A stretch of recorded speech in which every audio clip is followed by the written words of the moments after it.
এত জোর কিভাবে আসলো তোমার মধ্যে? এভাবে হলে তো অজ্ঞান হয়ে যাব। প্লিজ আস্তে আস্তে করতে হবে, না হলে আমার ছেলে মেয়ে আর সবাই শুনতে পাবে। আমার বর কিছুই পারে না, একদম অদক্ষ।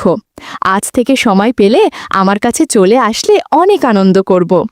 তখন সদ্য কলেজে ঢুকেছি, 2002 সাল। পাড়ায় একটা বাড়ি দীর্ঘদিন খালি পড়েছিল। একদিন কলেজ থেকে ফেরার পথে হঠাৎ দেখি বাড়িটায় তালা খোলা, আলো জ্বলছে। কি ব্যাপার দেখতে ঢুকলাম। দেখি হল ঘরে আমার মা দাঁড়িয়ে এক অল্প বয়সী সুন্দরী ভদ্রমহিলার সাথে কথা বলছে। দেখে মনে হচ্ছে সদ্য বিবাহিতা। আমার তখন সদ্য 18, মহিলা 20 কিংবা 22-এর বেশি হবে না। প্রায় আমারই মতো উচ্চতা, গায়ের রং ফর্সার দিকে, গঠন আর সাধারণ 4-5টা বাঙালি মেয়েদের মতো, কিন্তু চোখ দুটো দেখলে যেন মন জুড়িয়ে যায়। হঠাৎ ভেতরের ঘর থেকে এক ভদ্রলোক বেরিয়ে এলেন। সুপুরুষ চেহারা, 25 কিংবা 26 বয়স হবে। আমায় দেখেই বললেন, আরে তুমি তো ঋষি, তোমার মায়ের কাছে এতক্ষণ তোমার ব্যাপারেই শুনছিলাম। তুমি তো পড়াশোনায় খুব ব্রিলিয়েন্ট, জয়েন্টে 225 র্যাঙ্ক করা কি মুখের কথা? আমি শুভদীপ, আমার স্ত্রী কোয়েল। পরে জানলাম শুভদীপ তার বাড়ি মালদায় আর কোয়েল বৌদির বাড়ি শিলিগুড়ির কাছে গ্রামে। শুভদীপটা একটা নামী কোম্পানির সেলস ম্যানেজার আর বৌদি গৃহিণী। সদ্য বিয়ে হয়েছে। ওদের বাড়ির আর আমাদের বাড়ির মাঝে এক টুকরো ছোট্ট ফাঁকা জমি ছিল, আর ওদের বাড়ির পিছনে আর অন্য পাশে বেশ বড় পুকুর। ধীরে ধীরে দু বাড়ির সখ্যতা গড়ে উঠল। দাদা সকালে বেরিয়ে রাতে ফিরত। আমি মাঝে মাঝে বৌদির জন্য দোকান করে দিতাম। দাদা বৌদির সাথে ভালো বন্ধুত্ব তৈরি হতে লাগলো। পাড়ার আর কোনো ছেলের সাথে বৌদি কথা বলতেন না। সদ্য বিবাহিতা সুন্দরী বৌদি অনেকের ফ্যান্টাসির কারণ হয়ে থাকত, আর আমি হয়ে গেলাম অনেকের হিংসের পাত্র। একদিন শীতের দুপুরে আমি আর ভাই দুপুরে ছাদে ক্রিকেট খেলছি। একটা লুজ বল তুলে মারতেই সোজা উড়ে গেল দাদাদের বাড়ির দেয়ালের ভেতর। আমি মেরেছি। খেলার নিয়ম অনুযায়ী আমাকেই বল কুড়িয়ে আনতে হবে। অনেকক্ষণ বাগবিতণ্ডা করে গেলাম। খালি জমি পেরিয়ে আমি দেয়াল ডিঙিয়ে ঢুকে গেলাম। বল পেয়ে গেলাম হাতের সামনেই। বল তুলেই দেখি একটা বিড়াল প্রায়ই আমাদের বাড়ি ঢুকে ঘর নোংরা করে যায়। বিড়ালটাকে তাড়া করতেই পালালো। আমি ধাওয়া করলাম। এমন সময় আমি ঘুরে দাঁড়াতে যাব, হঠাৎ খোলা জালনা দিয়ে কেমন একটা আওয়াজ পেলাম। জালনা দিয়ে দেখলাম দাদা আর বৌদি কাজ করছে। পিছনে পুকুর বলেই হয়তো জালনা বন্ধ করেনি।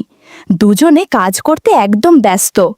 বৌদি কালো কুচকুচি একটা লাঠি ধরে কেমন যেন করছে। বন্ধুরা, তোমরা নিশ্চয়ই বুঝতে পেরেছ আমি কিসের কথা বলছি। বৌদির চুল এলোমেলো হয়ে আছে, ঘরও কিছুটা অগোছালো। একটু পর কাজ করতে করতে দাদা দুটো বল হাতে নেয়। বল দুটো দেখতে ভারী সুন্দর, যে কেউ নিতে চাইবে। আমি তাদের কাজ দেখেই অবাক হচ্ছিলাম। দিন দুপুরে কেউ এভাবে কাজ করে নাকি?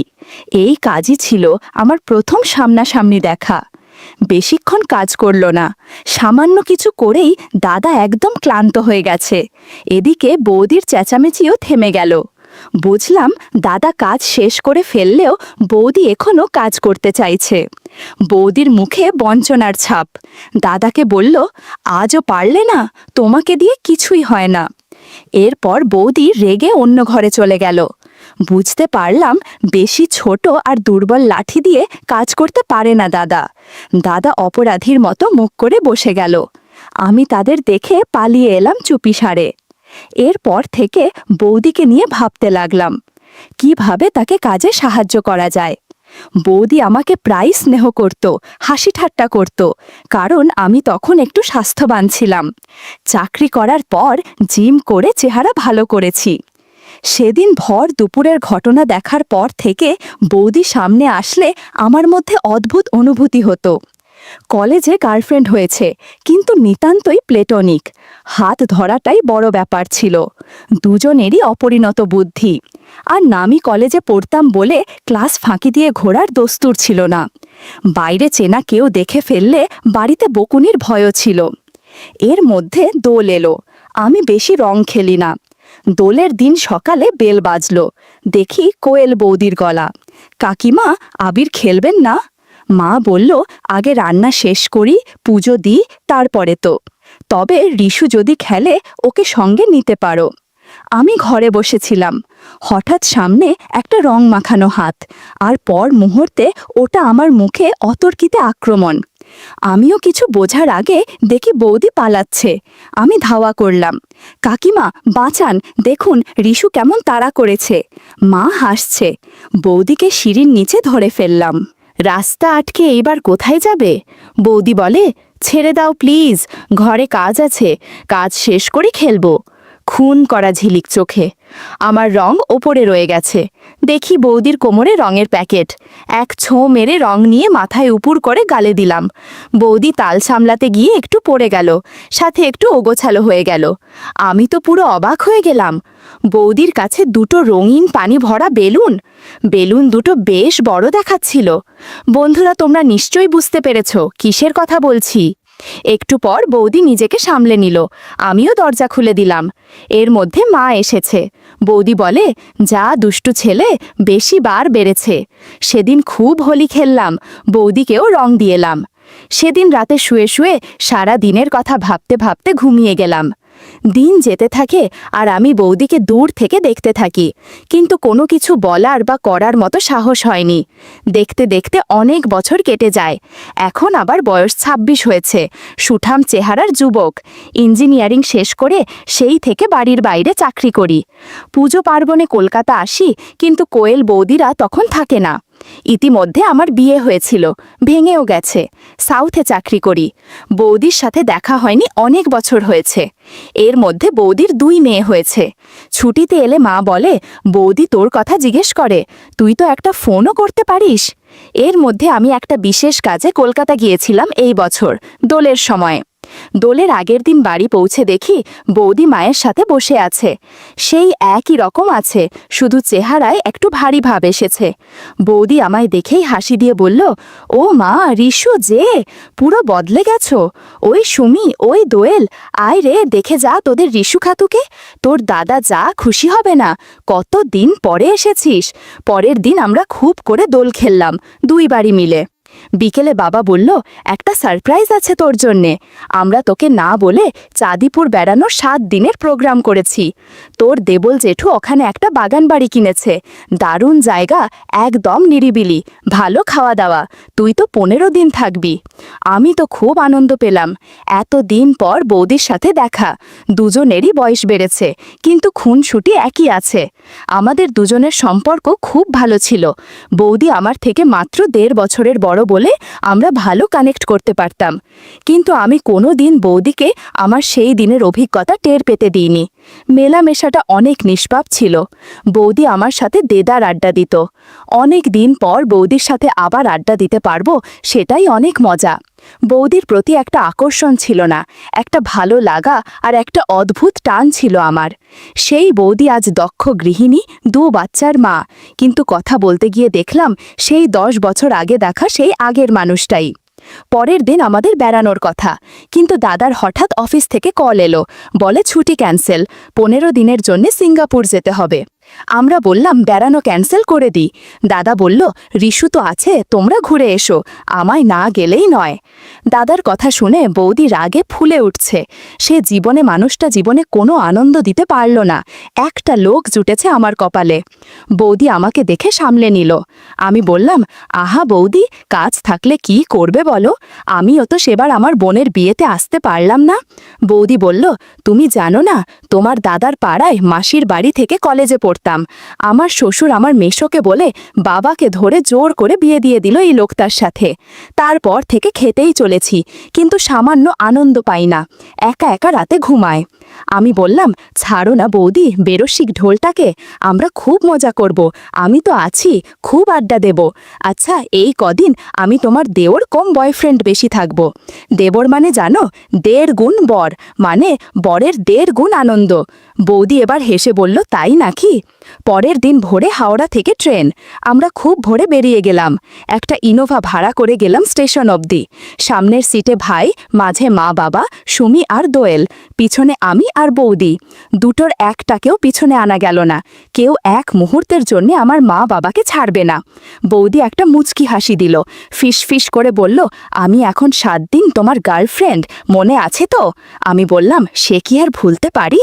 এই 7 দিন তুমি আমার থেকে যা খুশি আবদার করে নিতে পারো, আমি তোমার সব দাবি পূরণ করব। ট্রেনে উঠে গেলাম। এসি কোচ, আমাদের সিটগুলো একদম পেছনের দিকে পড়েছে, লাস্ট দুটো রো, সামনের 6টা সিট আর পিছনের দুটো। কিন্তু আমরা 7 জন এসেছি, কারণ দাদা আসতে পারিনি। উঠে ট্রেন ছাড়তেই সকলে ঘুমিয়ে পড়ল। অনেক ভোরে উঠে আসতে হয়েছে। তার আগে মা আর বৌদি মিলে খাবার তৈরি করেছে। বাচ্চা দুটো ঘুমিয়ে গেল উঠেই, মা বাবাও ঘুমিয়ে গেল। আমি আর বৌদি টুক করে গল্প করতে লাগলাম। বৌদি বলল, তুমি কিন্তু ঘুমাতে পারবে না, আমায় সময় দিতে হবে। আমি বললাম, এই 7 দিন সব সময় তোমার হয়ে থাকব। বৌদি আমার বলল, রিশু, বিয়ের পরে আমার একমাত্র বন্ধু ছিলে তুমি। নিজের সব কিছু ছেড়ে এখানে এসে গেলাম, সব কিছু নতুন। তুমি তখন আমার জন্য অনেক করেছো। আমি বললাম, বৌদি, আমি তো শুধু আড্ডা মারতাম আর একটু আধটুটো দোকান করে দিতাম, এ আর এমন কি? না গো, তোমার সাথে কথা বলে আমি খুব হালকা হতাম। সব কিছু তোমায় বলতে পারি না, কিন্তু সবার জীবনে একটা ফাঁকা জায়গা থাকে। তোমার বন্ধুত্ব আমার ফাঁকা জায়গাগুলো অনেক ভরে দিয়েছে। এই কবছর তোমার সাথে দেখা হয়নি বৌদি, তাও তো কিছুই বদলায়নি, আমরা একই রকম আছি। Thank you Rishu. বৌদি ইমোশনাল হয়ে যাচ্ছে দেখে আমি হাতে চিমটি কেটে দিলাম। বৌদি একটা খুন করা চোখের ঝলক দিল। আমিও হাতে ছুরি ধরে বুকে মারার মতো অভিনয় করে বললাম, তোমার নজর যেন বুকে ছুরি চালায়। আহা দাদার কি ভাগ্য, এই নজর প্রতিদিন দেখতে পায়। এই দিক থেকে দেখতে গেলে দাদার থেকে তোমার ভাগ্য বেশি ভালো, দাদার থেকে তুমি বেশি পেয়েছো। এটা কিছু স্পেশাল মানুষের জন্য রিজার্ভ করা। তোমার দাদাকে আমি সেই স্পেশাল জায়গাটা দিতে চেয়েছিলাম। ও আমার স্বামী হতে পেরেছে, বন্ধু হতে পারেনি। আমি এখনো অবধি তোমার দাদার থেকে কিছু আবদার করিনি। সংসার, বাচ্চা সব কিছু নিয়েই আমার জীবন বয়ে যাচ্ছে, নিজের চাহিদার জায়গাটুকু নেই। আমি বললাম, ছাড়ো না বৌদি, এখন বেড়াতে যাচ্ছ, এসব ভুলে থাকো তো, আমি তো আছি। সে বলল, ছাই আছো, কেমন বয়ফ্রেন্ড তুমি, জীবনে কি প্রেম করনি, জানো না গার্লফ্রেন্ডের সাথে কি কি করতে হয়? মনে মনে বললাম, পরে টের পাবে কেমন আমি। বৌদি বলল, জানো আমার কলেজ লাইফে একটা বয়ফ্রেন্ড ছিল, সেই হিসাবে তুমি আমার দ্বিতীয় বয়ফ্রেন্ড। আমরা পার্কে ঘুরতে যেতাম, একদিন বাড়িতে এসেছিল, কেউ ছিল না। সেদিন অনেক কিছু হয়েছিল, কিন্তু আমি মজা তো পাইনি, উল্টে এমন ব্যথা পেয়েছিলাম যে কিছু করার আগেই আমি ওকে অন্য ঘরে চলে গিয়েছিলাম। বৌদির চোখের কোণে জল চিকচিক করে উঠল। খুনসুটি করতে করতে চলে এলাম গন্তব্যে। জেঠুর বাগানবাড়িটা বেশ বড়, খোলামেলা, বড় জানালা, লাগোয়া পুকুর, সামনে লন, তাতে স্লিপ, ঢেকি লাগানো দোলনাও আছে। নিচে রান্নাঘর, খাবার ঘর, বসার ঘর, একটা বড় বেডরুম, ওপরে 4টে বেডরুম, খুব পরিষ্কার। জেঠু এই বাড়িটা পিকনিক, বিয়ে এসবের জন্য ভাড়া দেন আর মাঝে মধ্যে নিজে এসে থাকেন। নিচের বেডরুমটায় 6 জনের শোবার ব্যবস্থা, ওপরেরগুলোয় 2 জন করে। নিচেরটা সুমি আর দোয়েল দখল করে নিল, বলল আমরা দাদু দিদার সাথে থাকব। ওপরে আমি, ভাই আর বৌদি এক একটা করে রুম নিয়ে নিলাম। রুমগুলোর পিছনে বারান্দা, বারান্দাগুলো জোড়া, একটা থেকে আর একটা অনায়াসে যাওয়া যায়। প্রত্যেক রুমে লাগোয়া বাথরুম আছে। বাচ্চা দুটো চলে গেল খেলতে। ভাই খুব ঘুম কাতুরে, ঢুকেই ঘরে খিল দিল। মা আর বৌদি লেগে গেল জোগাড় করতে। কাজের লোক বলল, মাজি আমরা সব করে নেব, আপনারা বিশ্রাম নেন গিয়ে। ওরা ঢুকতেই দিল না। বাবা বসে গেল বই নিয়ে। আমি সমুদ্রের ধারে গিয়ে ছায়া দেখে বসলাম।